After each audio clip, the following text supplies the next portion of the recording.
యోగస్థః కురు కర్మణి. Establish yourself in yoga, then perform your actions. ఇది నేను యోగాలయ జాయిన్ అయినప్పుడు నా ఇంట్రొడక్షన్ క్లాస్లో తెలుసుకున్న విషయం అండి. అప్పటిదాకా నేను చాలా చోట్ల యోగా చేసున్నా, డిఫరెంట్ టైమ్స్లో. 2007, 2010 ఆ టైంలో ఎక్కడ కూడా నాకు యోగా అంటే ఏంటి, యోగా చేసే ముందు ఎలా సన్నద్ధం అవ్వాలి, ఎలా సన్నద్ధమై యోగా చేస్తే యోగా మనకు మ్యాక్సిమం బెనిఫిట్స్ అందిస్తుంది, ఇలాంటి విషయాలు ఎవ్వరు కూడా నాకు ఇదివరలో చేసిన చోట ఎక్కడ కూడా నాకు చెప్పలేదండి. మనందరికి కూడా జీవితంలో ఏవో కొన్ని ఒడిదుడుకులు ఉండే ఉంటాయి. చదువు అవ్వచ్చు, ఉద్యోగం అవ్వచ్చు, ఫినాన్షియల్గా, హెల్త్ పరంగా, రిలేషన్షిప్స్ పరంగా. సో నాకు కూడా కోవిడ్ టైంలో బిజినెస్ మొత్తం బాగా దెబ్బతిని, డబ్బులు బాగా నష్టపోయి, నా మెంటల్ హెల్త్ మొత్తం బాగా చెడిపోయి ఉన్న టైంలో నేను యోగాలయ జాయిన్ అయ్యానండి.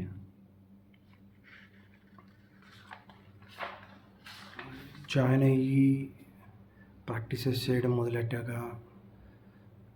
నా మెంటల్ స్ట్రెస్ మొత్తం లేకుండా వెళ్ళిపోయింది. చాలా సమస్యల్ని చాలా బెటర్గా హ్యాండిల్ చేయగలుగుతున్నా. సమస్యలతో పోరాడే శక్తిని, స్థైర్యాన్ని నాకు యోగాలయాలో చేసిన ప్రాక్టీసెస్ అందించాయని నేను చెప్పాలి.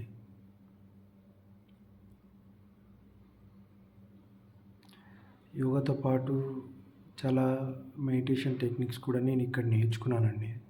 అవన్నీ కూడా నాకు చాలా హెల్ప్ అయ్యాయి, అవుతూనే ఉన్నాయి. ఈ ప్రాక్టీసెస్ తోటి నా బెస్ట్ వెర్షన్ని కూడా నేను చూసుకున్నానండి.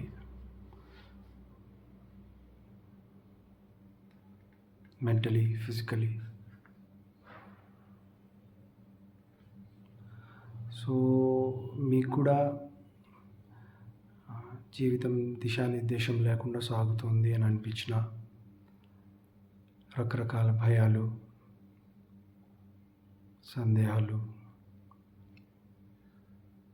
సమాధానం దొరికిన ప్రశ్నలున్నా, ప్రాపర్ ట్రెడిషనల్ వేలో యోగా నేర్చుకుందాం, యోగా చేద్దామని మీకున్నా, యోగాలయ జాయిన్ అవ్వండి. డెఫినెట్గా మీకు అన్నిటికీ ఆన్సర్స్ దొరుకుతాయి. మీలో నుండి మీకు అవి దొరుకుతాయి. సో ఫైనల్గా మనకి ఏదైనా ప్లేస్ నుండి మంచి జరిగితే దాన్ని నలుగురికి చెప్పాలండి.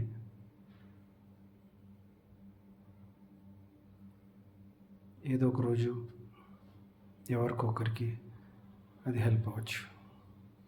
Thank you.